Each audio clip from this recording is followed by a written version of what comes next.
And now, Everfree Radio presents Stay Brony, my friends, with Dusty Cat.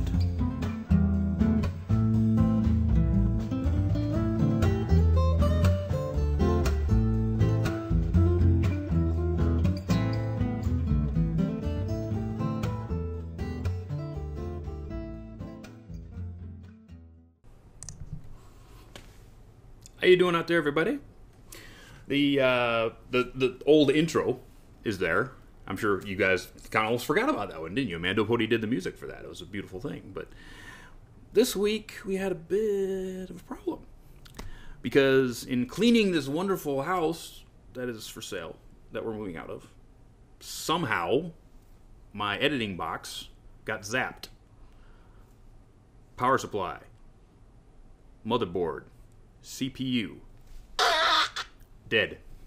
So we couldn't get a new box up and running in time to edit up all the good stuff for this show, but we will do it for the YouTube update, I think. But hey, you don't want to know about my moving. You don't want to know about my blown up CPU boxes, do you? No. That's not what you came here for. No, you didn't even want to see my gleaming head. You're here because we want to talk to one AKR, Amy Keating Rogers. Don't we? Yes, we do. Amy, are you there? Hello, everybody. Yes. How are you? Hello. How are you doing? I'm doing very well. Thank you very much. How are you? I'm doing awesome. Good. With the end of season 4, sad. We are now in the pony wastelands. That is the off season. Yes, but it ended very well. It ended very well, didn't it? Yes. You saw it. Yeah. You were part of it. I saw it. I loved it. Oh, I loved it too. I mean, with the whole freaking Twilight wants to take him out. It wasn't about putting him back in a cage. It wasn't about taking him back to Tartarus. It was like, I'm done with you. Yep. Done with you. You hurt my books. You're done. Yeah. It wasn't my friends. It wasn't anything. You blew up my tree. Yep. You're done. Yeah, she was really serious. Oh, yeah. She was going to take him out. Yeah. Take him out. There's a couple of things there that I was sort of weirded out about with the whole, Dragon Ball Z fight and a couple, we'll get to it later. But anyway, loved it. Okay. Loved it. It was. I think that was one of the best two-parters, Oh, yeah. That they've done so far. I mean, I still have a soft spot in my heart for Nightmare Moon. Mm-hmm. But, one of the best two-parters I feel that was done. So with that, the things that are going to keep us happy through this entire long drought of Pody is going to be things like books. Yes, and wonderful books. Comic books and written books and A Journal of Two Sisters and things like that. But before we get to talking about said book, let's talk about your season 4. Okay. And what you did on season 4. Okay. So what the first thing I'm going to ask you is this new question that I've come up with that we're going to ask to everybody who comes on. I'm not sure we actually asked this of you last time. What are some of the cartoons and comics that you read or watched as a child? Cartoons I watched Scooby-Doo. Scooby. Captain Caveman. Oh, I love that one. You know that? It was a short-lived... It was short-lived, but it was funny. Yeah, Captain Caveman. Flintstones. Jetsons. Let's see what else was on when I was a kid. What am I thinking? I mean, pretty old school stuff. I'm trying to think what else. Comics. I didn't read a lot of comics, but I read some Archie. I read more comic strips, Sunday morning, so Charlie Brown, the Peanuts. And what else would I, just kind of the Sunday comics, that kind of thing. So, yeah.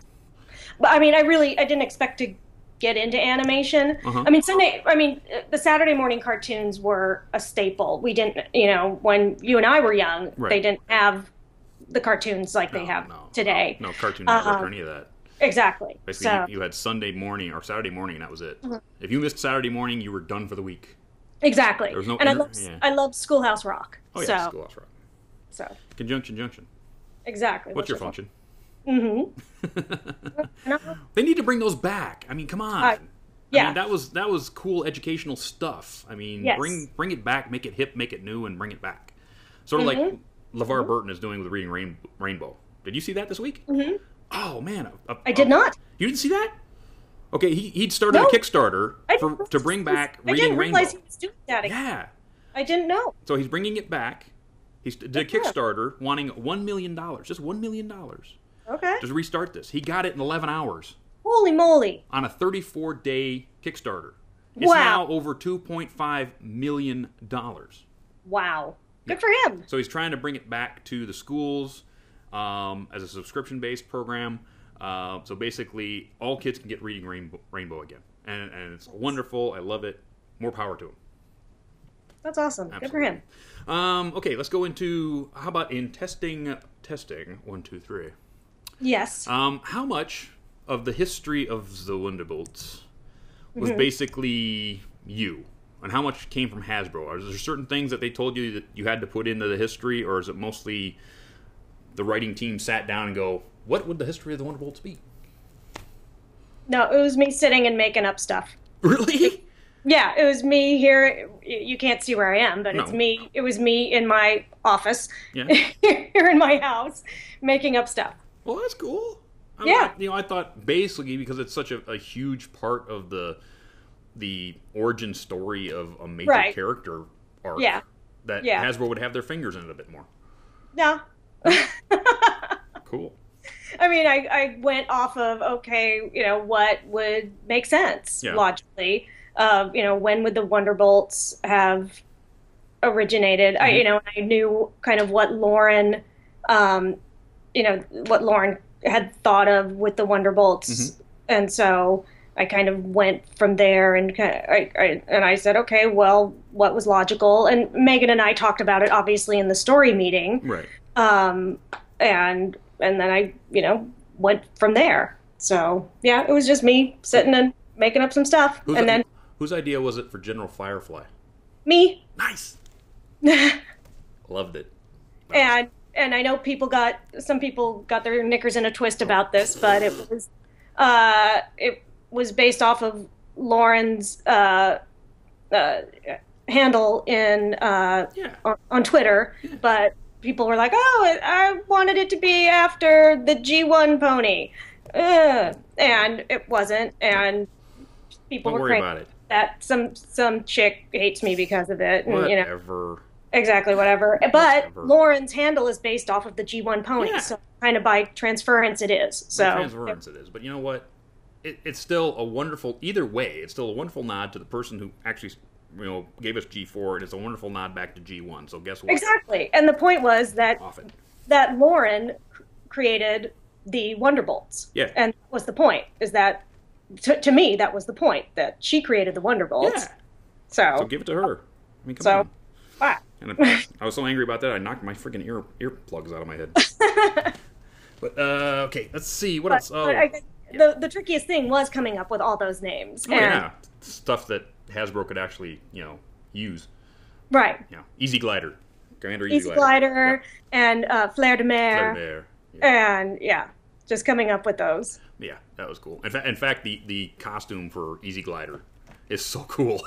Yeah. They gave him this World War II bomber's jacket and cap. It was like that's so cool. Yeah, I loved it.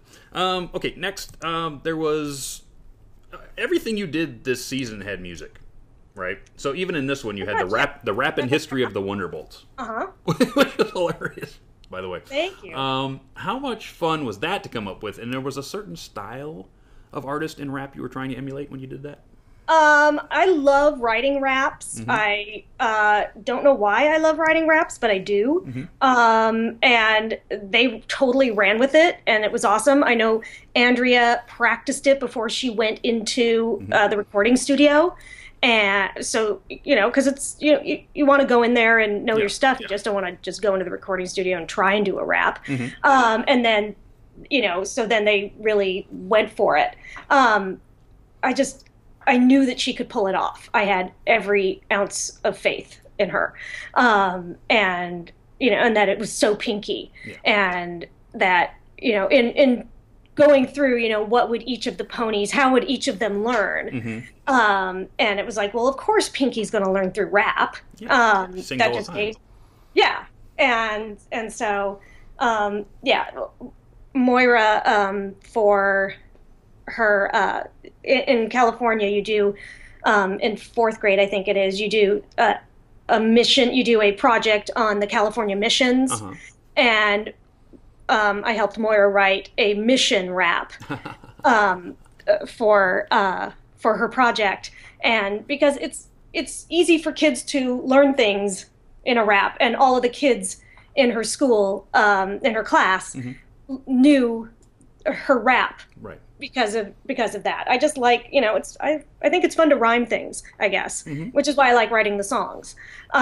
So yeah, getting to write the rap was incredibly fun. That's cool. Let's see. Next question. We have all of us have had the test freakouts. I think.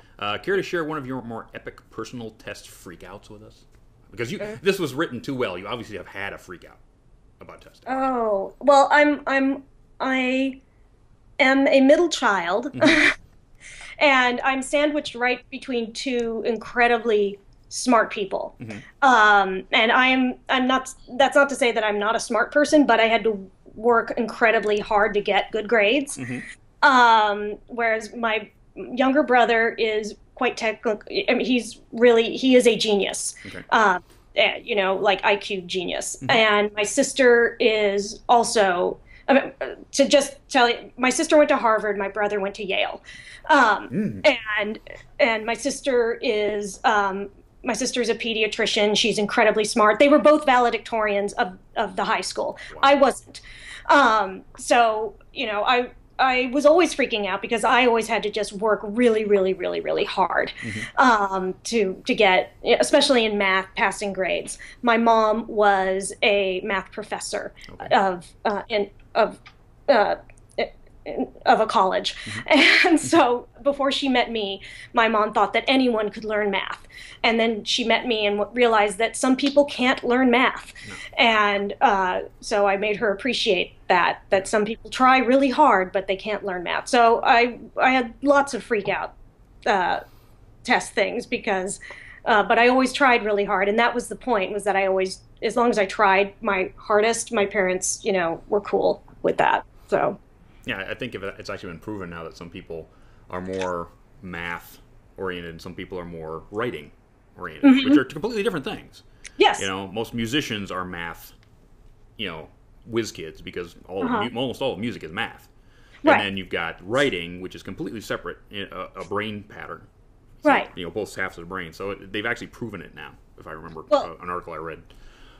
And I'm a performer, and I can memorize lines just fine, and that just scared the hell out of my mom, and she didn't understand that. She appreciated that I could do that, and so she knew that our brains were worked completely differently. And so she had the math brain and I had the artist performer brain, and but we appreciated each other's talents. Absolutely. Let's see. Next question. You've made it known on more than one occasion that you just love writing for Pinkie. Yes. In Filling the Vanilla, was it very hard to make her so unfeeling, or at least not grasping Fluttershy's fears of stage fright? I don't think she was. I know people disagree with me. I don't think she was being unfeeling. I think she was just saying exactly what Fluttershy was feeling. She was just saying it out loud, and she was just not filtering. And I got many angry tweets and stuff about Pinkie making Fluttershy cry. And what's amusing is that in the first draft of that script, Pinkie didn't make Fluttershy cry. That was actually a note I was given, and I was told by my, by the people that read the script, by my bosses, to make Fluttershy cry. And so when I'm given a note by the people that pay me, Yep.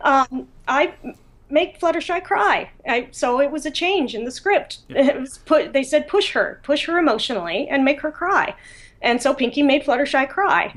So Well, that's what makes good storytelling. Is you got Right. it's always been the stories that I like the most. I mean, books or whatever, was you take the hero and you hurt them. And Right. You make yourself feel for them. If you don't Right. feel anything for them, you have no story. And the thing is, it made sense within the story. Yeah, of course it did. She had to, if it, when I got the note, I didn't say, well, that doesn't make any sense. Of course it Why makes would sense. they want to do that? It was like, oh, okay, yeah, they want to push her to the limit. They just want to drive up the feel meter. Right, a little bit and that she had to be pushed emotionally to a breaking point where she lost it, Right. and so I totally understood that note, and I went, oh yeah, I get it. There you go. And so they just wanted it to go further, and I understand that people love Fluttershy so much they didn't want to see her go to that breaking point, but that's where she needed to go emotionally, and so Pinkie was in that situation the one who had to do that, and the other ponies call her on it, and Pinkie says, she's like, oh, she's clueless to it, but she loves Fluttershy. There's never a moment where she doesn't love her friend. No. And, so that's what, at all times, Pinkie loves her friend. And she's trying, actually, I think... She's just being brutally honest. Right. I think always in her heart, she thinks she's helping her friend.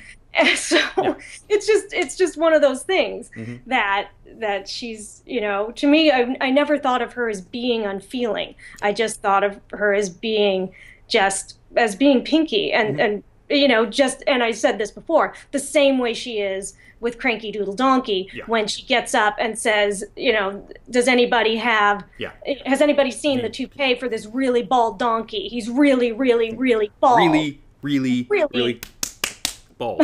So she just sometimes doesn't, realize, and it's like, well, why doesn't she stop when she sees her crying? It's like, because she doesn't. She doesn't. More music. What was some of the music that inspired the song, got the music in you? Because it's Toe Tapper. That was actually totally different than the song that I based my lyrics on. That one was completely changed. So I don't know. Oh, okay. Well, we'll ask Daniel next time he's on. If he's There you go. on. Ask Daniel. Daniel. I'm talking to you, Daniel. Because my lyrics were based off the tune that I based my lyrics off of was an Andrew Sisters song. Oh, okay. But my lyrics were completely different. Uh-huh. Well, sometimes it happens.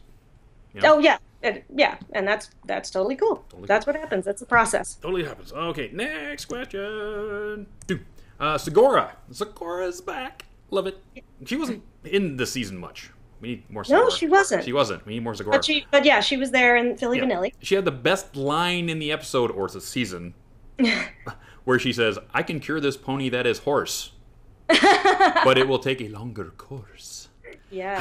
How long have you been a writer in TV and wanted to make this kind of pun? Probably. Well, when I was on Pony, when I found out that that I was writing this episode, I probably worked pretty hard to make sure that I got to put that in there. Yeah. I mean, as soon as Fluttershy, or as soon as Big Mac lost his voice, that had to be worked in there. That had to be worked in there somewhere, because that Absolutely. was as soon as she said it, I lost it. I was on that floor right there in front of the TV, laughing my butt off. I was like, she didn't just do that. Yes, she did. I did. Yeah, and the way they animated it too. Did you see the way they animated it? I'd have to go back and look. Basically, Big Mac's got his jaw open, and you're looking out his mouth at Zakora going, and she just slams his jaws closed. Like, oh, they just made it so funny. Pinkie Pie and Weird Al. Yes. Is there a better duo anywhere? I don't think. Was it your idea to dress him like Clint Eastwood in Fistful of Dollars and have him walk? that way? I did specifically. I didn't tell them to put him in it's a serape, I believe. Mm-hmm. Yep. I did say that he had the no-name hat. Mm-hmm. And they added the serape. So yeah, that I gave them the first direction, and then they pushed it further, which was awesome. Oh yeah, it was really cool, especially when he's sitting next to he's leaning up against the thing with a serape going. He uses it's freaking hilarious. For a guy who's a Western fan, I'm going no. Yeah, I'm a Western fan too, so that's why I wanted it. Yeah, it was pretty cool. And I thought it was so good, that he's going from town to town and doing this. Mm-hmm. I was like, that's who he is. Yeah, the whole stallion with no name except cheese sandwich. Right. Next, the whole thing is a musical. Oh my God, there's so much music in this episode. The first song where Pinkie sings of herself, gave me the whole feeling of those 1940s musicals from RKO and all that. What are some of your favorite musicals that you draw inspiration from? Oh, I have a lot of favorite musicals. I'm a big musical gal. I grew up doing musicals in high school, and so Singing in the Rain, Gigi. Oh, somebody's calling on my telephone. Hold on, let me see if I can hang up on them. Okay. Hold on. Run. I'll take a drink. I think it's my dad who forgot that I was doing this. Hi, Dad. Dad. Hey, Dad. Hi. It'll go to the voicemail. I should get my dad on this program at some point. You should have everybody talk to my dad. That'd be cool. But go ahead. Wait, what? What's what other musicals? I mean, I like Wicked. Mm-hmm. I was thinking about Wicked a lot recently. Hedwig and the Angry Inch for a more modern one. Mm-hmm. Book of Mormon. I love old stuff. I grew up watching old movies. Okay. With my brother and sister. My brother is a film professor, and so we're constantly watching old movies. An American in Paris. Mm-hmm. And we always went to theater. Right.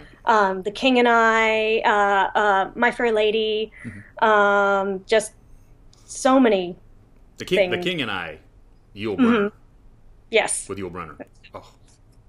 If any of you people out there can get a DVD copy of that or see it on Netflix or something, if you see The King and I with Yul Brynner in it, it's good stuff. It's good stuff. Yeah. I like a lot. I like a lot of musicals. It shows. Trust me. Oh my goodness. The Super Duper Party Pony song. Yes. Listed you as the writer. Yes. Exclusively.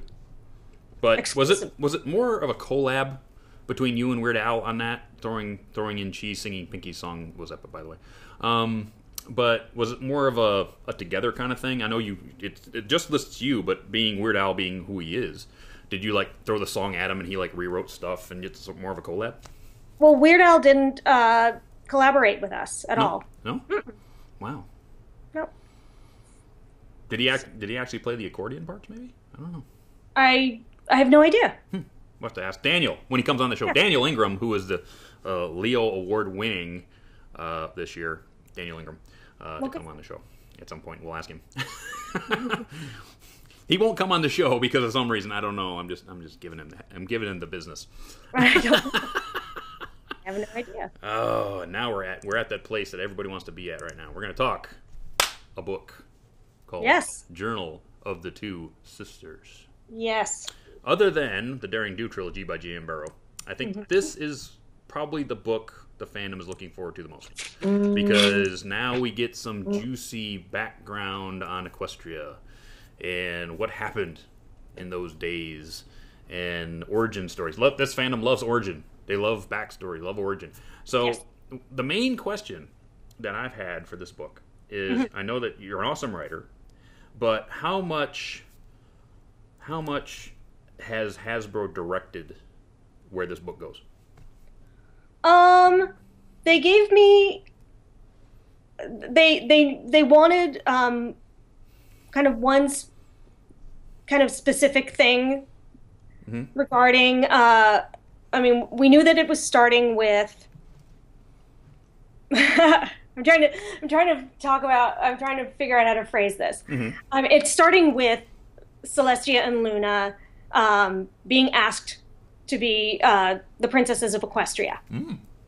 So I don't think that's a big giveaway, no. A big giveaway. And so I knew that was the starting point. And there was one request about that beginning point. And then and something regarding, kind of their age. And then I mapped out what was going to be happening between them. Their, I guess, adventures is the best way to put it. And then there's the final thing. Kind of from where they begin to where we end, were the two touchstones, and then I had a lot of freedom in between there. And I sent in an outline, and they approved it, and I went from there. Wow. Yeah. That's cool, actually. Yeah. To give you all of that leeway to do it.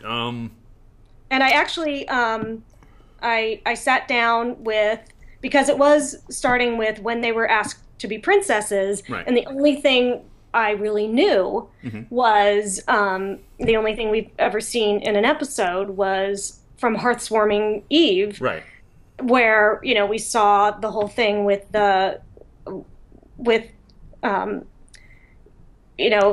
finally have that treaty, and then they raise the flag. Right, that's all we've ever seen.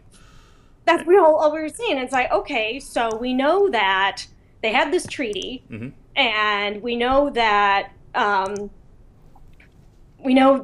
they raised the flag. So, okay, what happened?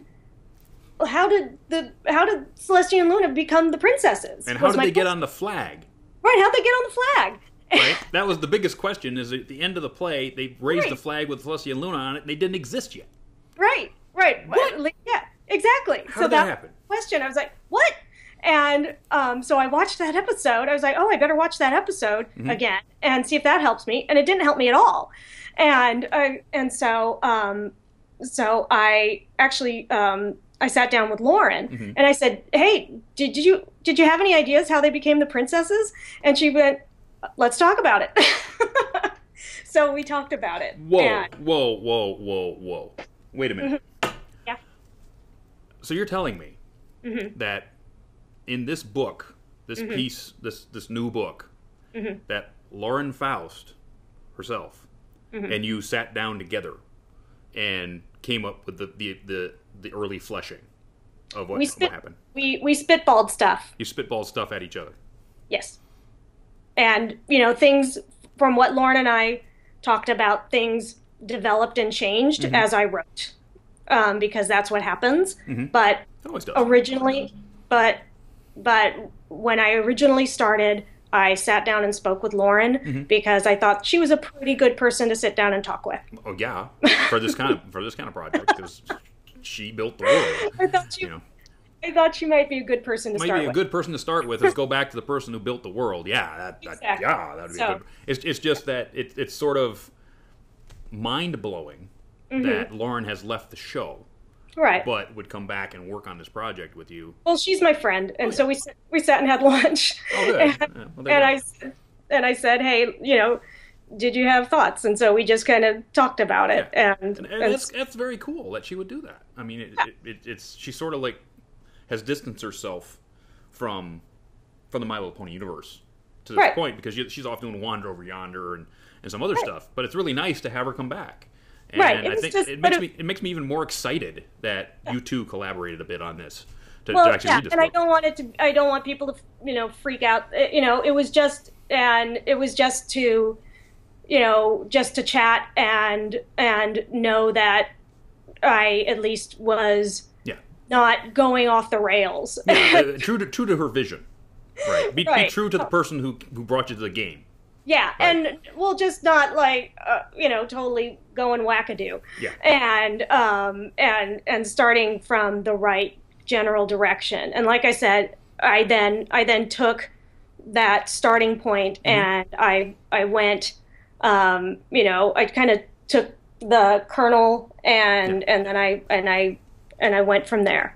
Yeah, I'm excited now because we've ordered the book. It should be here on the 10th. I'm really there's some guy actually got his hands on one and did a video of opening it up. I have no idea how he got it.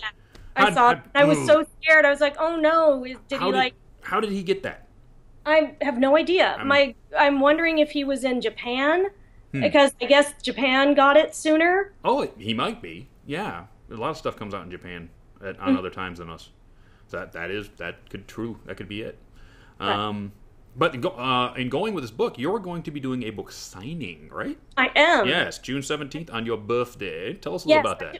Well, I'm doing two. I'm doing one next Tuesday, and then one, yes, on June 17th on my birthday. Nice. Tell us a bit about them so somebody can come find you. Oh, I'm sorry? Tell us a bit about it. Well, the first one is, like I said, next week, which would be on what day? Hold on. Let me pull up a calendar. I bet it's at least the 10th. It is. Well, it's on the 11th. The 11th. There you go. It's on the 11th. Okay. It's at Once Upon a Time Bookstore. Once Upon a Time. Which is in Montrose here in California. It's at 7 o'clock. It's from, I think, 7 to 9. And I'm going to read some from the book and do signings. And then the one on June 17th is in Carpinteria, which is one of my favorite places on earth. And it is my birthday, and it's actually also my husband's birthday. So if you see him, wish him a happy birthday too. Cool. Yeah, and it's at I don't know if it's actually at the bookstore or outside the bookstore. It's called Curious Cup Bookstore. And again, I'll do some readings and do signings, and you should come and say hi and have a book sign. Absolutely do that. Because I can't, because I'm up here and I work on Saturday, so I can't. Okay. I can't go. So if somebody go for me and say hi to Amy. Yeah. For Dusty. So do that for me. But I know you will. The book is awesome.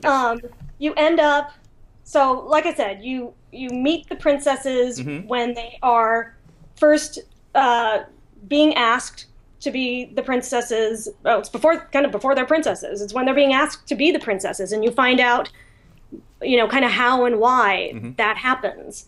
And then you follow them as their castle is built. Okay. And you find out, why they choose to build the castle of the two sisters, where they build it, and kind of why this, the castle of the two sisters is built the way it is, with the trap doors and the spinning walls and all that.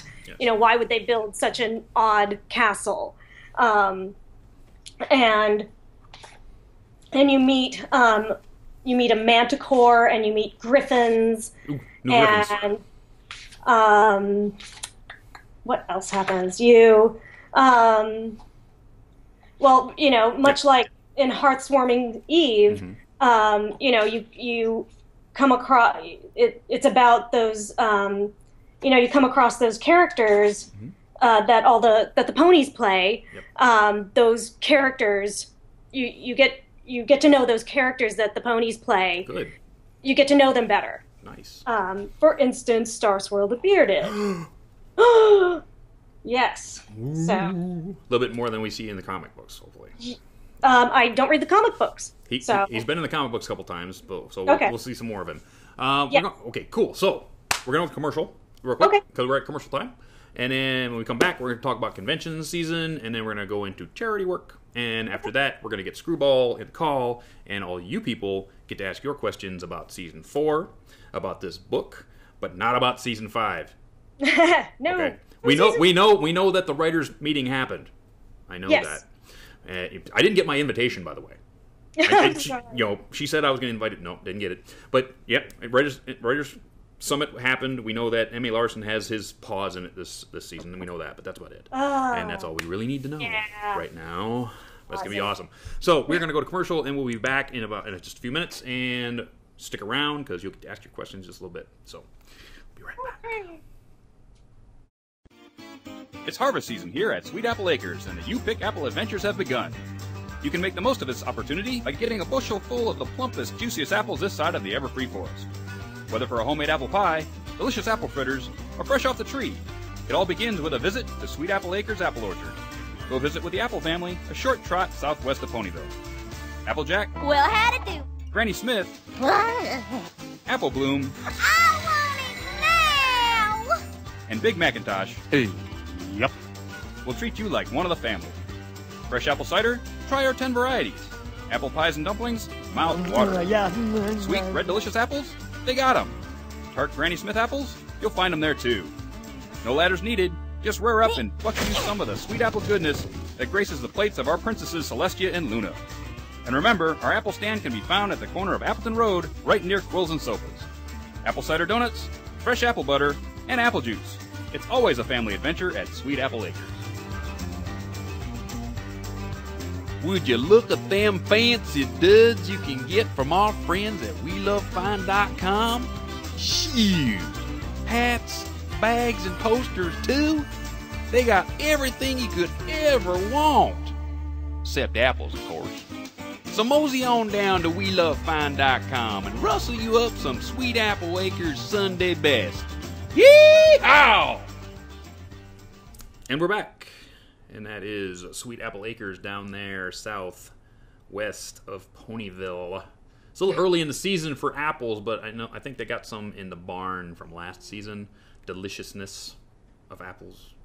They got your apple pies, your apple cobblers, your apple cider. I think unless Rainbow Dash took the last barrel, but I'm not sure. You should go down there and check it out though. But all you humans, you should go to WeLoveFine.com. You know why? Because they got all your pony swag, and they got contests going on, and Leakfish is burning it up. She's won 4 of those things already. Her new Fluttershy Bat shirt is awesome. You should go vote that one a 5. She'll win that one too. But you need to go check out the new shirts down there. Sort of like this one, which is Derpy Mailmare. Love this one. This was given to me by a fan. Thank you very much. I wear it proudly. Thank you very much. With that, we go into conventions. Conventions. This week is MLP MSP. I'm going. She's going. Woo! Mo is going. That is June 6th to 8th in Minneapolis, Minnesota. Guests are Andrea Libman, Michelle Krieber, Amy, Keating, Rogers, M.A. Larson, Xander Cannon, and Ted Anderson from the comic series. Fan guests are Pixel Kitties, Mike the Microphone, Living Tombstone, Black Griffin, Odyssey Eurobeat, Dino Tiv, DB Pony, DJ Tetsuo, Tarby Fanning, Garnica, Saber Spark, Paleo, AC Race, Best J Hauler, and B-Vids. There has to be somebody there that you want to meet because all those people are going. Amy King Rogers could be there. Absolutely. You're going to want to meet me. I'm really nice. Yes, she is. Check MLPMSP.com for more details. Everfree Northwest, July 4th to 6th in Seattle, Washington. Kathy Westluck, Marika Hendricks, Georgia Ball, Heather Nuthe, Michael Dobson, Rebecca Sochette. Pre-reg closes June 13th. Don't be left out or left in that big, long line if you don't get your pre-reg in. Okay. BronyCon, August 1st through 3rd, Baltimore. Guests are Andrea Libman again, Tabitha St. Germain, Rebecca Soichet, Kazumi Evans, Josh Haber, Daniel Ingram, Leo Award winner, Daniel Ingram. Terry Klassen, who's the voice director on the show. He's been here. Nice. Andy Price, Heather Breckel, Tony Fleece, my boy, Katie Cook, and now Claire and Ian Corlett shall be there. So you need to get there too. Also, there might be a DVD release of a certain movie I'm in. More details later. Nightmare Nights, October 24th to 26th, Dallas, Texas. Guests are Tabitha St. Germain once more. Britt McKillop, Full Papers, and Moa Self are going to be there. And possibly me. Possibly Mickey Rogers. Just maybe that's an early announcement. Yes, maybe. Shh. Bob will kill me. Shh. Oh, sorry. Not to mention Chef Sandy. He'll have me in a ringer.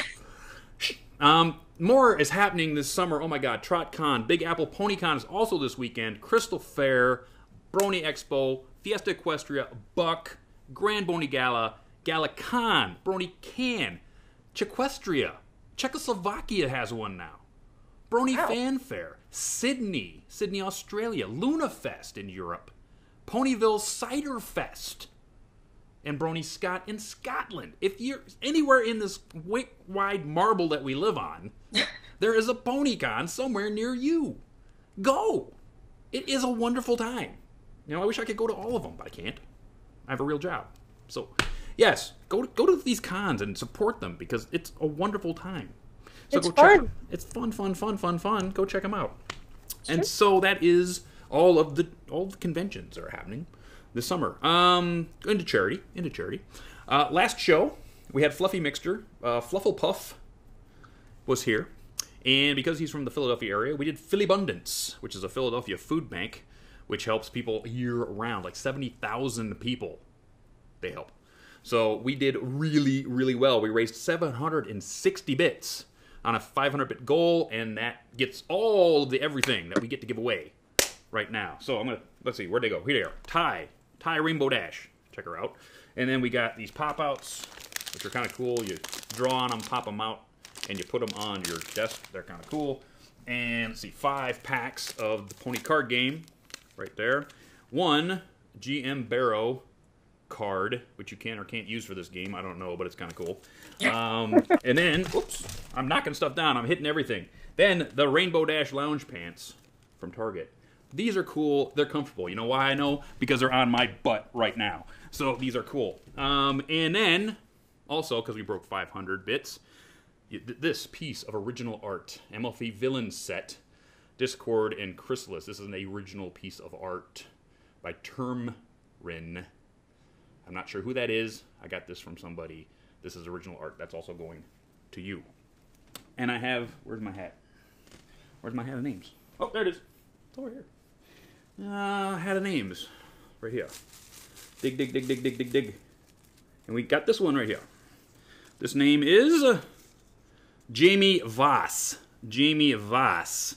You win the big prize pack this week. Thank you very much, everybody, for your support, because when we do good, everybody does good.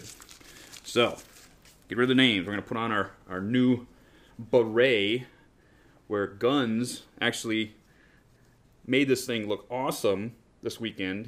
Last weekend he was here, and he basically shaved this thing, put it in the water, shoved it in the freezer, and this is how he wears his, because he's in the army. So this is how they wear them. I was wearing him like an idiot. So he said, dude, give me that. He sits there and he shaves it with a single blade razor and makes it all nice and smooth and sticks it in the freezer. Look at how nice this looks. Thank you, dude. You're awesome. Now, for Amy, yes, we all know that her son Soren is afflicted with epilepsy. So we're doing Epilepsy Foundation of California. And they actually help all kinds of epilepsy charities in and out of California.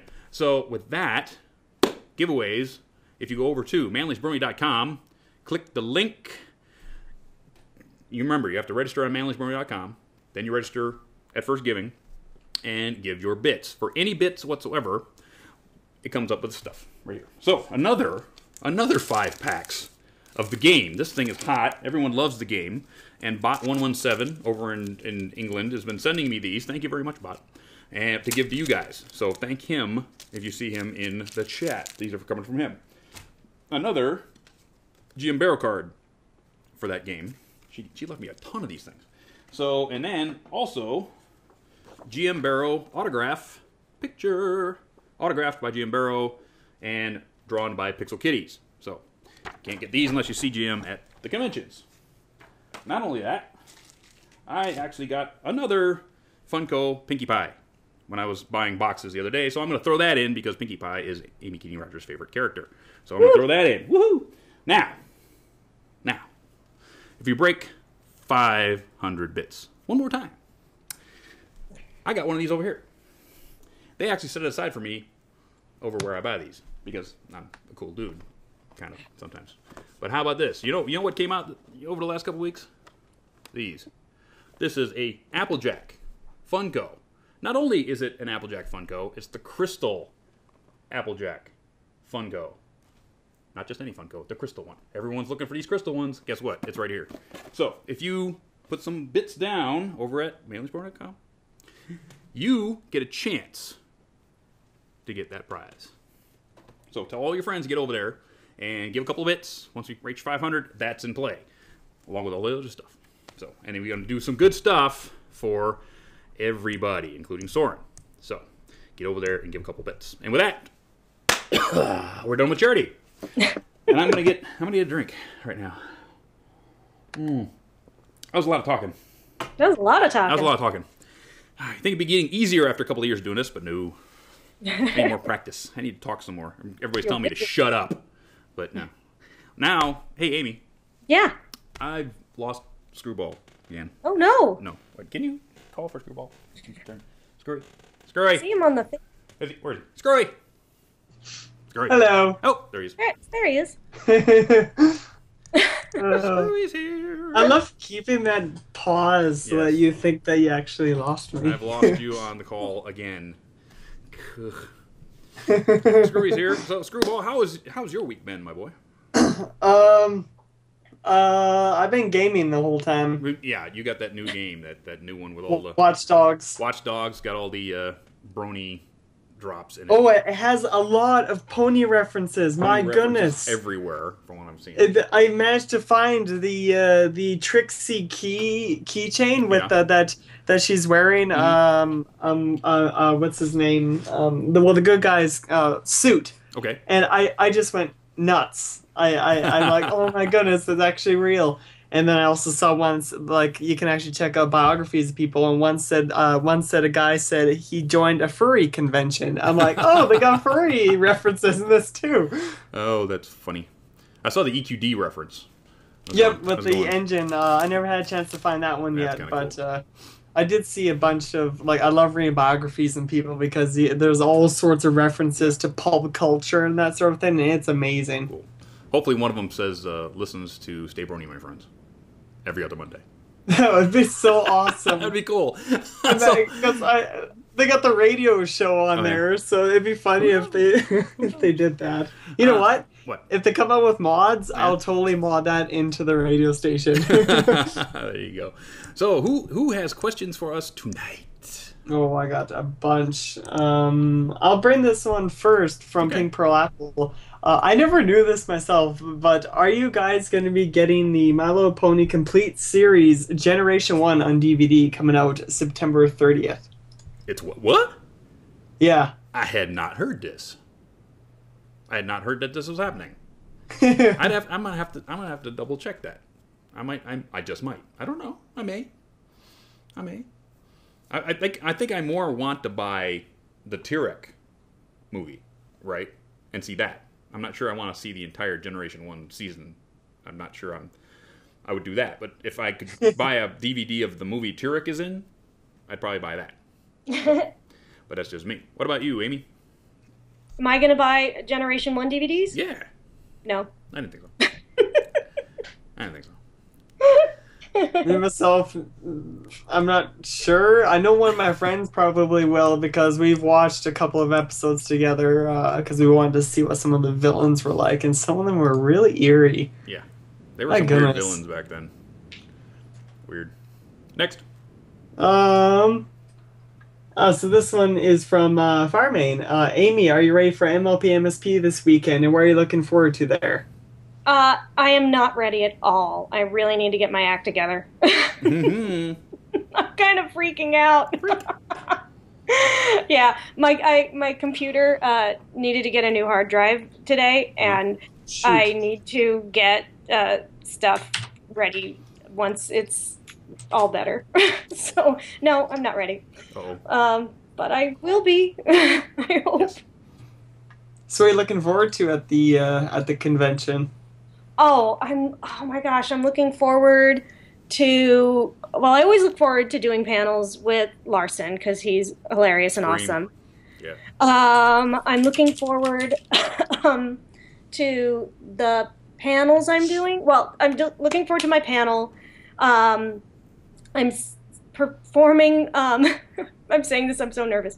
I'm performing my version of the Pinkie Pride songs that I did. Nice. So I'm doing those.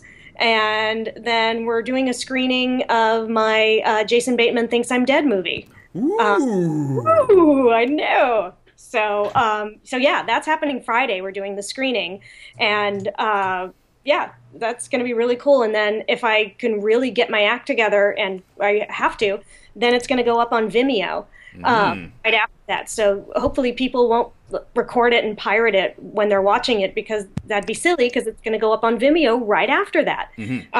So yeah, people get to watch it, and then it's going to go up, and then the next day, I'm going to perform the songs, and that'll be really, really fun, because when I'm going to talk about the whole process of how I write lyrics, and then I'm going to perform them, and it's going to be just a really fun experience, and a different, it's not like any other panel that I've ever done. Cool. Yeah. Next.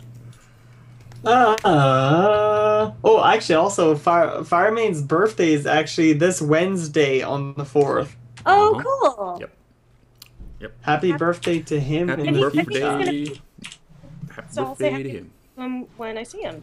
Hopefully all your tools stay sharp. Yes. It's my wish for you. I like that. Yeah, I'm just rambling now. Where did I put the... this is from Norman Mermaid. To everyone, what is your favorite Disney movie? Ooh. That's sort of like a loaded question, because there's so many eras of Disney. True. Yeah. What do you think, Amy? I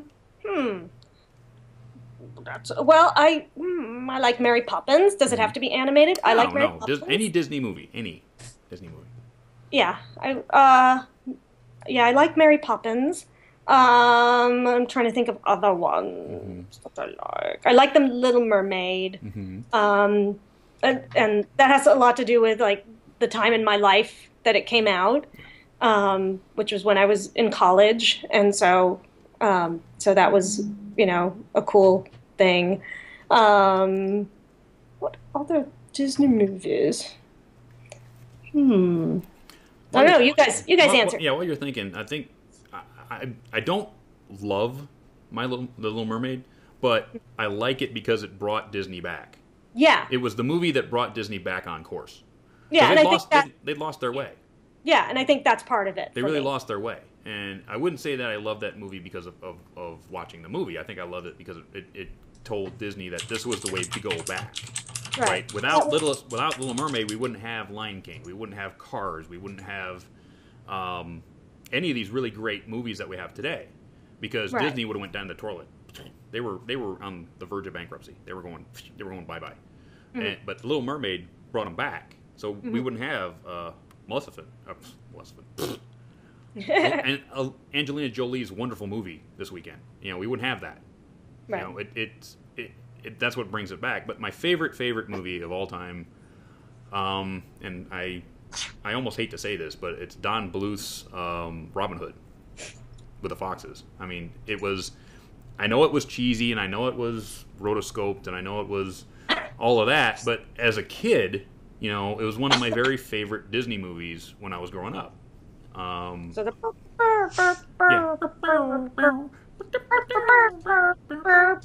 My friends have text messaging of that song.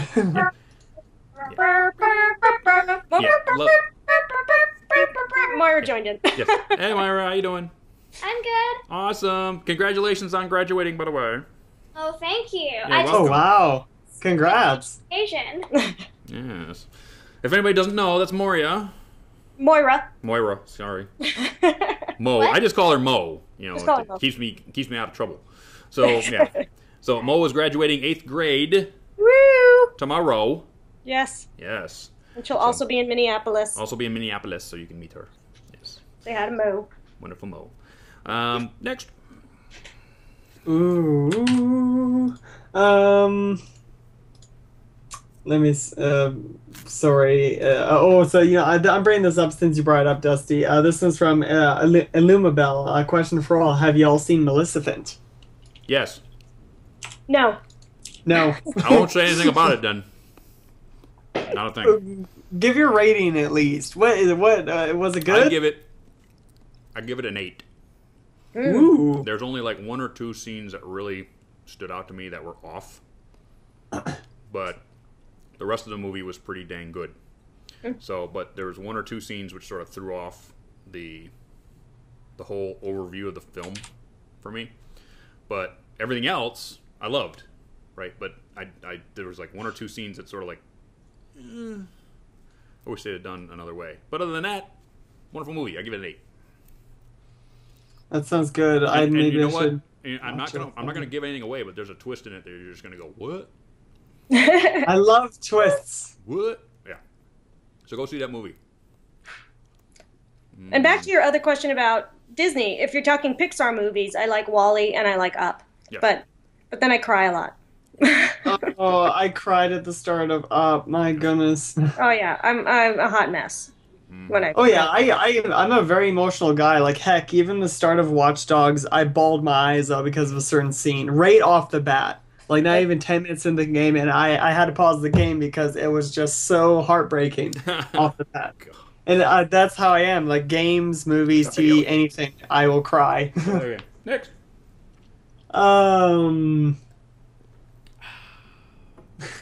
I'm so out of focus today, my dear sweet. That's because you've been playing Watch Dogs all day. Yes, exactly. I should have done that. I should give myself an hour break before going on a show.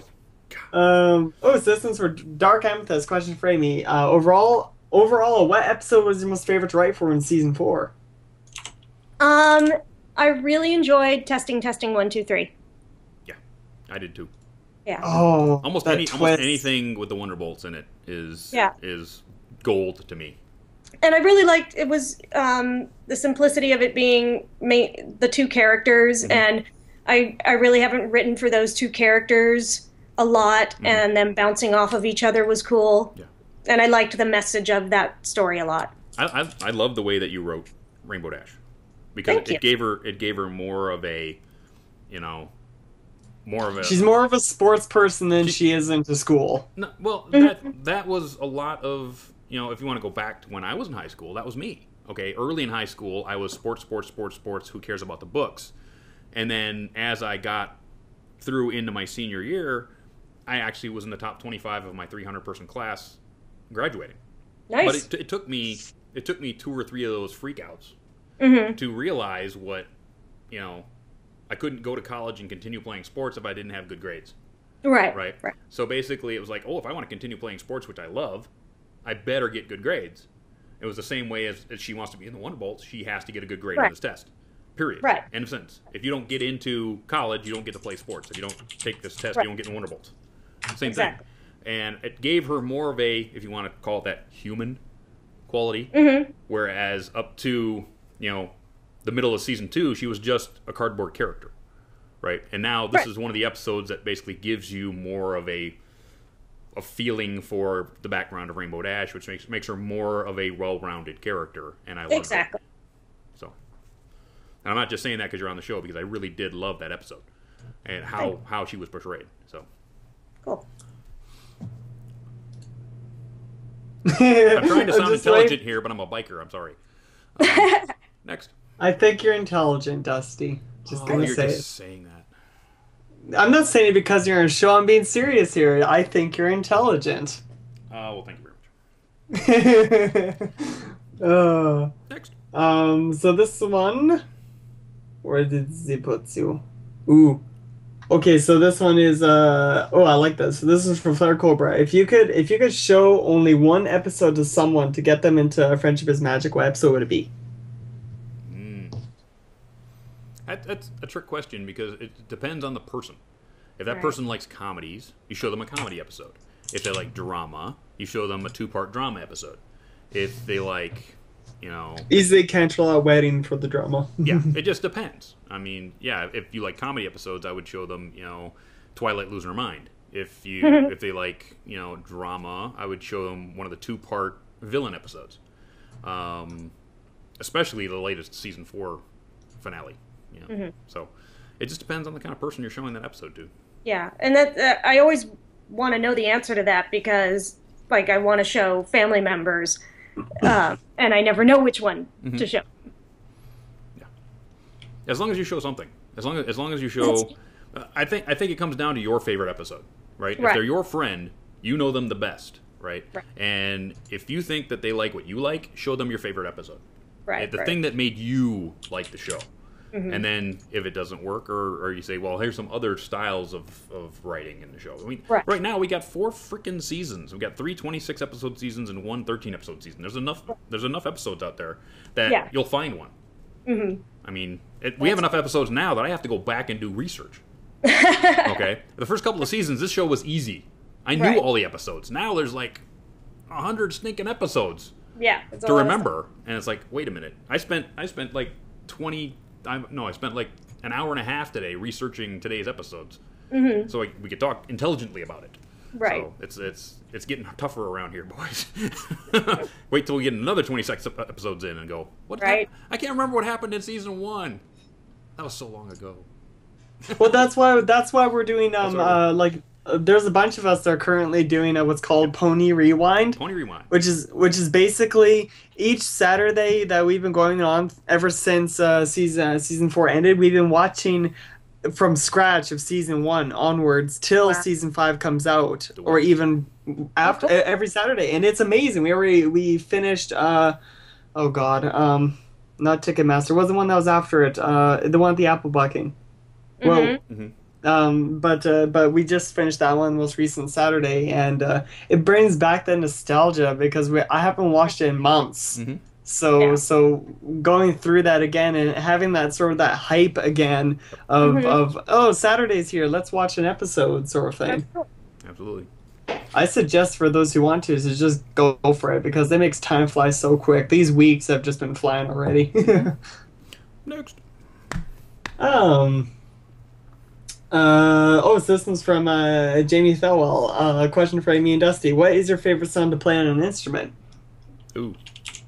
Go ahead, Amy. Well, I only play one instrument. I play the ukulele, and I'm fond of Starfish and Coffee by Prince at the moment. So. Ooh. Wow. Ooh. Cool.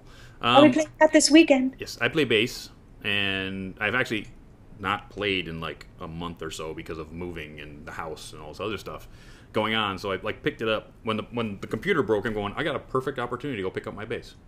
Awesome. So I go back in there. I'm going, what did I play before? It's like you play and play, and then you take it like a month off and go, what did I play? So there's like a Blink-182 song that I love. All the Small Things. I think when I learned All the Small Things, that became my favorite song to play. I mean, it's fast, it bounces, it's fun, but also AC/DC. I love playing AC/DC because it's got that blues rock, 1, 2, 3, 4, boom, boom, boom, boom, boom. I love it. So I love those 2 songs, and of course White Stripes. Love to play that song too. So I have a lot of songs I like to play. But it's like I think that Blink-182 song is just fast enough and fun enough. Once you learned it good enough, it's like it's a lot of fun. Next. I used to play the saxophone. Oh, what did you play on saxophone? Smoke on the Water. You played Smoke on the Water on saxophone? Oh yeah. Dude. Easily. We got to get you a saxophone. I already got a saxophone. Dude, it's actually over here. What Screwy 8 is going to be Screwball playing Smoke on the Water on saxophone. Oh no. Yes. I have to dust out that bugger and I have to get that ready. Do it. Because you know what we're going to do right now? We're going to play What's Screwy number 7. Right now. So, sit back, relax. For the next 2 minutes, 30 seconds, Screwball will bring you into his world. It's a scary place. We'll see you soon. You know what's screwy? Cosplaying.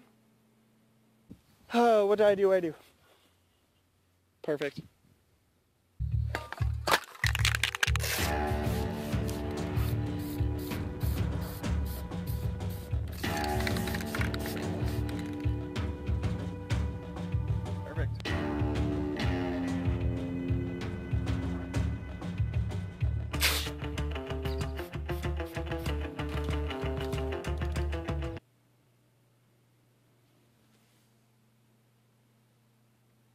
What?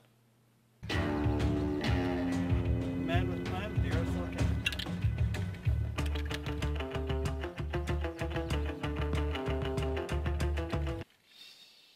for all of you out there, that picture was done by the amazing Dragon Wolf Rook, is I believe how it's called. I'm just currently peeking on his DeviantArt once again.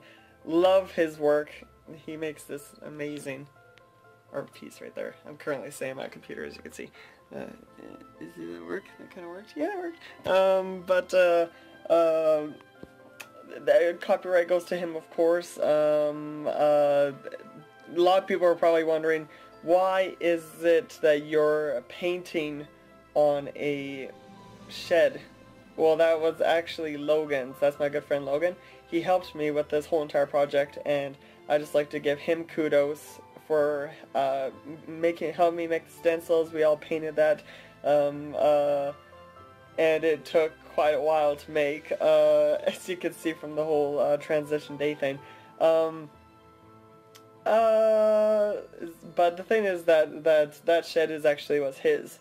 His mama said, "Hell, go at it, have fun." So I'm like, yeah, let's do this. And now I wish I hadn't, because I want that painting like cut out of the shed, and I want to like hang it in my room or something. So we're gonna try to convince her to see if we can actually get that cut out, but I highly doubt it. I really highly doubt it, but it would be pretty funny. Anyways, I hope you guys enjoyed. I had a fun time making. Yeah. And we're back. And that was a little bit, 2 minutes and 30 seconds of Screwball's brain. My paint mastery. Your paint mastery. Me and my friend spent, I think it was like 2-3 days on that project straight, involving a lot of stenciling, a lot of this and that, and like I've had that. His name's Delson Rowe. For those who don't know Delson Rowe, that's a cosplay from Infamous Second Son. It's a PS4 exclusive. But when I wore that, I'm like, I want to do spray painting, so I got involved in that, did the stenciling, we did a lot of work on it, and we were so happy with our overall thing. As I said in the video, we want to cut that out of the wall and hang it in my room. Well, you know what? The next one's going to be dust off that horn, because, buddy, I want to see it. Oh my God, see you playing horn. It's gonna be so difficult. Do it. I will try. Do it. I will try for you. I'll try to see if I can still play the saxophone. Play the saxophone, yeah, man. I can see Screwball. I can see Screwball in a beret and a sweater, up on stage with somebody playing bongos, right? And somebody doing beat poetry while he's just playing that smooth jazz. Yeah, I can see it. I was really good back in school on that. I got 90s easily. There was the other guy I worked with in saxophone that also did sax. His name was Skylar, and he was like, I thought I was good, but he was genius. My goodness. Nice. And we always paired together when it came to the duet sort of thing. And we always nailed it. We always got, like, I'm not even kidding, we got 100 score, and we nailed it. And I hope to see him again, because we got to do some jam sessions. Cool. So hopefully we'll see that next time. But this time we need some more questions for Yippers. me Keating. Rogers. Rogers. Where's now I have to get back into gear again. Okay, so this one is from Trailblaze. To all, with con season upon us, what are you looking forward to seeing / happening at a con? I just like to have fun and meet people, and it's just fun. Yep. I'm all for going to a convention and seeing people and saying hello and seeing my friends that I don't get to see other than at conventions or on Skype. It's like, okay, I want to see some of the people I don't get to see all the time. Saber Spark and those guys who I don't ever get to see because they're on the East Coast. I'd love to go to a convention they're at so we can say hey and see what's going on. So it's just seeing your friends. I mean, anything else that happens at a convention is gravy. Okay? going to a convention and hanging out with your friends and standing in line for autographs with them and going to dinner with them and all of the kind of stuff is just the fun part, right? Yeah. And everything else is great, really. It's true. Next. Well, I'll say one of mine is going to Everfree Northwest. I can't wait to show off my Sombra cosplay. I'm telling you, dude. Once you get that done, you need to like find a good Sombra fanfic and read it on camera as Sombra.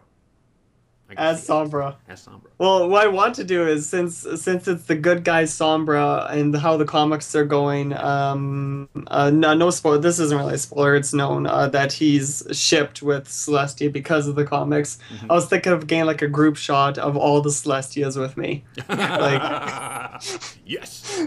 I like that. And then I was chatting with Andy Price, and in the comic, Sombra wrote on this piece of paper, this piece of paper which you'd hang on these trees to get a wish, sort of thing, or for good hopes, and he put always on it, and then that was sort of like a loving moment between the two, and what I want to do is I want to carry like 15 or 20 of these and hand out these always paper to the Celestias. And when Andy saw me say that, he's like, "Dude, if you do that, I'm buying you a beer at BronyCon." I just couldn't stop laughing. I'm like, "Okay, you know what? I'm gonna do it then." Do it. But yeah, that's my con, definitely. Next. So this one's from Imperious. Question for Amy. Was it always in the script that Big Mac would be in the Ponytones, or were there other options before he was chosen? Oh, it was always Big Mac. What was it like working with Peter on that? That sounds so cool. I don't get to really work with the. Oh, the right, because you're in LA, right? Yeah. Fudge cakes. I keep forgetting that. But when I was writing, well, actually, it was when we had pitched it. I had written the outline, and then we were at which con were we at? It wasn't Midwestria. It was the one after that.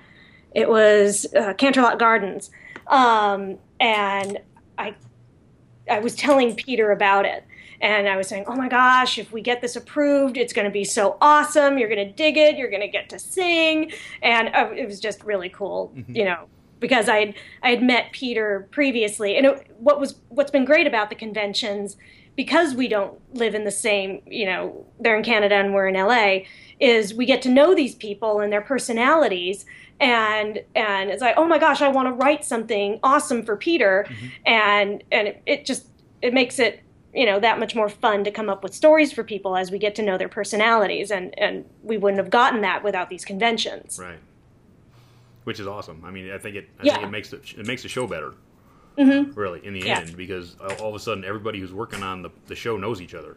Yeah. And can work can work with each other. Yeah. And knows their strengths and just makes the whole show better. Yeah, I mean, when I was at Cartoon Network, you would see Cartoon Network has a recording studio there, and so you would, of course, see the voice actors. That's how I first met Tara Strong, when she would do the voice of Bubbles. So it was totally different, and this show records so differently. Not meeting the actors is so unusual. Right. So. Which actually, it reminds me that we actually sat down the other night and started watching Foster's Home. So we started like fire hosing Foster's Home episodes on Netflix, and Bowling Paul came up. Oh, Bowling Paul! Bowling Paul I forgot how good that episode was. Yeah, I got to name him, did you? Yeah, and that made me so happy. And a funny story about that is we were coming up with two stories. We were coming up with the bowling episode, and we were coming up with there's a puppy episode. I don't know if you've seen the puppy episode. I'm sure we have. And I was supposed to do the puppy episode, and Lauren was supposed to do the bowling episode. Lauren loves dogs. Of course. And I love bowling. And so, Let's Lauren... trade. And we'd already broken the bowling episode, and in my mind, I'm coming up with all these dorky bowling jokes because I'm such a bowling nerd, and then we're breaking the puppy story, and she's coming up with all these cute puppy things. And I'm like, okay, this is totally opposite. Yes. And I said, Lauren, you should be doing the puppy episode and I should be doing the bowling episode. And so obviously we changed it. And as crew people at the end of that, somewhere during that show, we got crew jackets. Oh, nice. And by this time I wasn't on the show anymore. I was freelancing, and so I got in the mail, I got my crew jacket, and the name stitched on your jacket was if you'd created a character, and mine is Bowling Paul. Oh, awesome. On my crew jacket. Yeah. It That makes is me so happy. Cool. Yeah. The ball is your soul. Know your soul. The pins are your soul. But wait, the ball's my soul. No, the pins are also your soul. I lost it because I'm from the Midwest and I'm a bowler too. So I'm like, I've heard this. Oh, yeah. We have a lot of bowling here, too. It used to be the only fun thing in our town at one point. Long, cold winters are meant for bowling. Yes. Next. Yeah, I have my own bowling ball and my own bowling shoes, and I don't want anybody to take that to mean that I'm actually a good bowler, because I'm not. You know what I want to do? I want Luna's lanes. I want bowling shirts based on Luna. Yes! I want like Luna's Midnight Lanes bowling shirts. That's what I want. Come on, Hasbro. It's perfect. I mean, it's hipster style. You need to do this. I like that. Okay? Because if you don't, I will. That, or you could just put the ponified versions of what's their names from that during the bowling scene in My Little Pony. Yeah. Why can't I remember what they're called? One's Bowling Pony. There was the bowling pony, but then there was the what was the reference that dude. they did of the movie? It's the dude. The dude. It was The dude, right? Yeah. Yeah. Which I did not write in, but of course they put him in because you have to put the You have dude to put in. the- yeah, Any bowling thing. Yeah, that was funny. That was freaking Scream. Next. Big Lebowski. Big Lebowski. Oh, so this one's from Mr. Mouse. Miss Amy, before Friendship is Magic, was there a story you enjoyed writing, TV and otherwise? Was there a story? Yeah. That you enjoyed writing, TV show or otherwise? Well, I enjoyed writing for Foster's, and I enjoyed writing for Powerpuff Girls. Oh, yeah. Powerpuff, it was a storyboard-driven show, so I wrote the outlines for that. But I also got to write the books and comics and game dialogue. So I did a lot of stuff for Powerpuff, and I really loved writing for it. Cool. That's Yeah. awesome. Probably any of that stuff she's been Emmy nominated for. Yeah. Yeah. Wow. That's a huge accomplishment. Yes. Goodness. So this one is from James Justice! Resident Sepia Hero. A stable name, my friends. With the new X-Men movie out, I thought I saw him in the background, chucking boxes of cornflakes at those robots. I think I saw it. In fact, just chucking. Boom! Cornflakes. No, maybe I could be wrong. I probably am though. Next, what do you want to know? What was this asking for? I'll ask again. What conventions are you looking forward to attending the most this year? I look forward to everyone that I go to. I mean, it's not just, one is special over all the other ones. I like everyone I get to go to because it's just a fun time. I mean, yeah, some are bigger than others, but the smaller ones have their own charm because you don't have this huge mass of humanity you have to get through to see anything. So the big ones have their place and the small ones have their place. So every convention is different. Everyone has their own soul. That's true. Every convention has its own draw, as it were. So I think they're all fun. I don't think I'm looking forward to any one over another. Just that I get to go. Yeah, I'm looking forward to Minneapolis because it's happening, Very shortly. Very shortly. Very shortly. In the 1 month Everfree Northwest. Yep, month everywhere Northwest. Yep, where I finally get to meet MarineACU. Yes. Wait, you already met her before. No, I didn't. I have never met her. At Vegas? Oh, yeah, that's right. Wait a minute. She was in Vegas? Yeah, she was in Vegas. You know what? You know what? You know what? I've been trying to put Vegas out of my mind. Okay? You just brought it back. Thanks, Screwy. I've been trying to forget Vegas. Okay? Forget it. Well, see, now here's the thing. Is You know that what? So you know what? I haven't met Marika under great circumstances. How's that? Well, I got to hang out with her husband, Dan, aka Buttons, and myself. We all went to pizza together, and she is so lovely. Her and her husband are just the most amazing people, and I can't wait to see her again, and I can't wait to finally meet Michael Dobson in person. My goodness, Michael is awesome. Michael is the best teddy bear you could ever, because it's like I had drinks with him when I was up in Vancouver 2 weekends ago, and then he invited me to his house on the way out of town because his house is like right around the corner from the border that I crossed. He said, "Oh, stop by the house on the way out." It's like, okay, stop by the house. Made me an egg sandwich. Right? What? Oh, nice. He said, "Hey, you want?" Because it was late, right? He said, "Do you have breakfast yet?" I said, "I had something. You want something to eat? I got some eggs." It's like, "Hey, how about this? How about egg sandwiches?" He goes, "Oh yeah." So he made us egg sandwiches. I was like, I wouldn't eat it. I would have taped it up and kept it as my own, like grail around it. "Oh god." I'm not that obsessed, I swear. No, not obsessed. I swear. Yeah. I can't take you anywhere, Screwy. Oh no, nowhere. No one's safe from Screwy. Safe from Screwball. Next. Oh my goodness. Ooh, so this one's for you, Amy, from Trailblaze. Oh man, he brings in all the amazing questions. My goodness.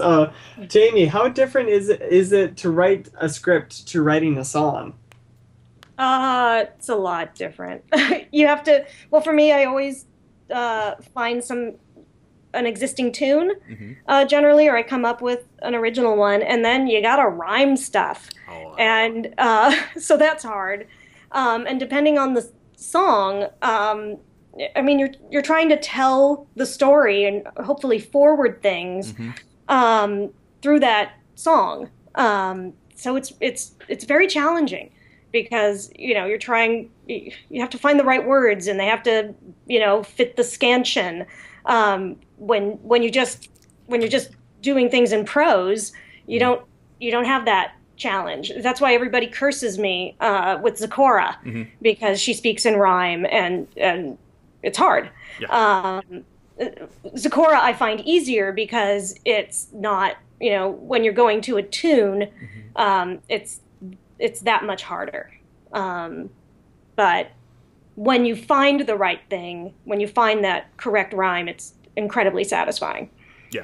Yeah, I have to agree because when I'm just doing my parody songs, if I find the correct rhyme to make a song from like 1970 fit the MLP universe, it's like my whole body glows. It's like, wow, that worked. Yes. How did that work? Oh, how did I come up with that?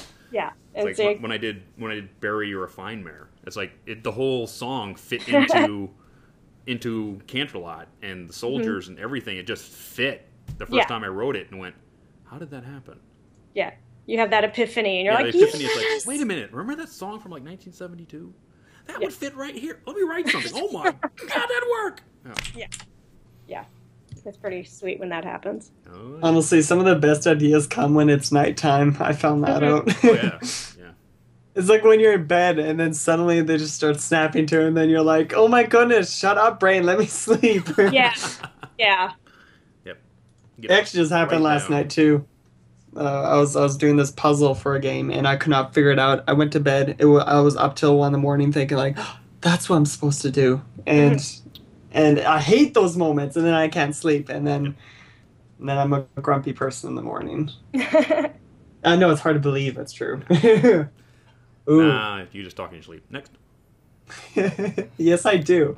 So this is from Marjan Lion. Because it covers so much important Pony lore and history, did you find it more difficult to write the Journal of the Two Sisters as opposed to writing an episode? Certain portions of it were hard.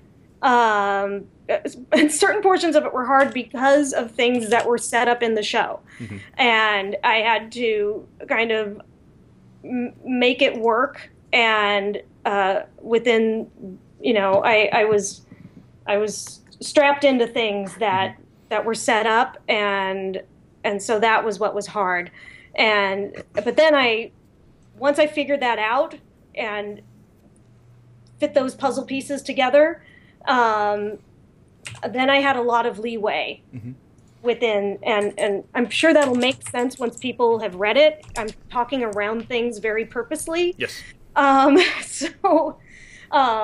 But it's very different because what was challenging is that I wanted to be able to use dialogue. I like writing dialogue, and it's journal entries instead.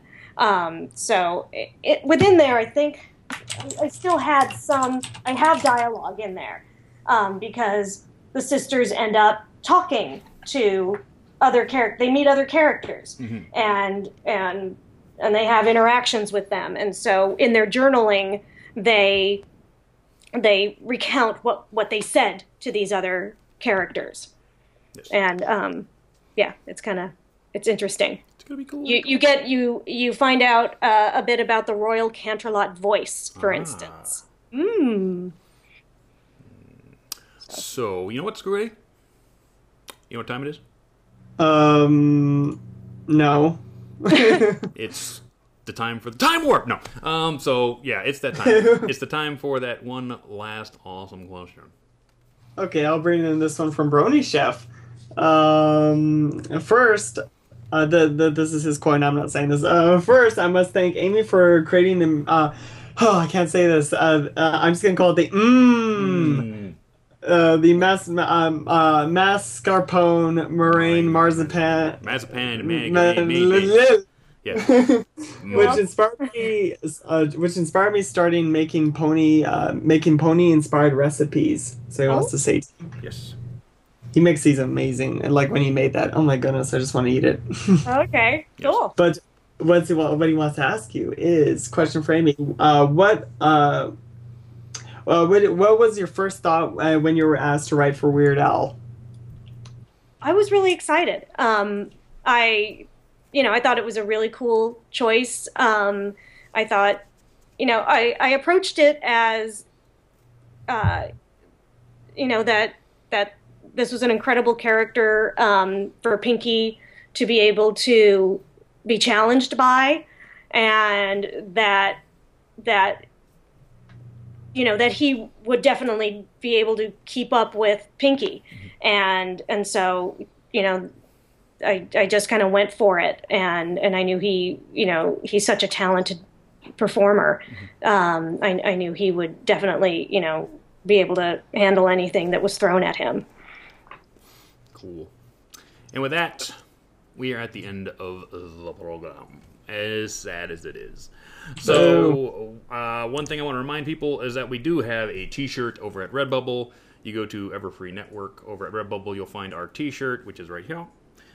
We love that t-shirt. We're going to get a new one coming out. Trish is working on BronyCon swag stuff right now, so as soon as she gets freed up, we're going to have our new t-shirt design coming up. So this one's going up right now. Grab that before it goes away. Love to see you guys wearing that at conventions this year. And let's see, let me get my list up here. My thanks go to Amy Keating Rogers and her family. Every time she comes here, I know she gets a lot of help, so she can be here.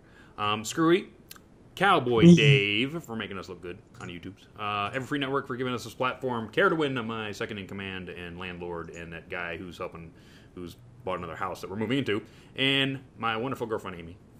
Yay, Amy! Yay, love you, baby. And of course you out there in TV land who come watch us make fools of ourselves every time we turn on the camera. Every time. And with that, we're out of here. 2 weeks, we have a guest. Who that is, I don't know. I'm still working on it. But we have set up. I thought you were going to say something. No, we've set up some wonderful guests for later in the summer, but next one I'm still working on. So I've got some people set up for later in the summer because they wanted those specific dates because specific things are happening this summer. So they wanted those dates, but we're working on. He doesn't even tell me. I don't tell him nothing. He likes it when it's like the Skype call starts up and then it's like, hi, and I'm like, I know who that is. Yes, I'm evil that way. So with that, we're out of here. Thanks a lot for coming by and dropping in, and the YouTube upload might be a little late this week because I have to build a computer so I can actually do it. So Stay tuned. We'll be back. Go over to manlysbrewery.com. Give your bits to Epilepsy of California, and we're going to give them some help. Yes, please. Please. Go give Thank you. Thank you. And we will catch you guys later. See ya. Bye. Bye. Get the book. Get the book. Get it.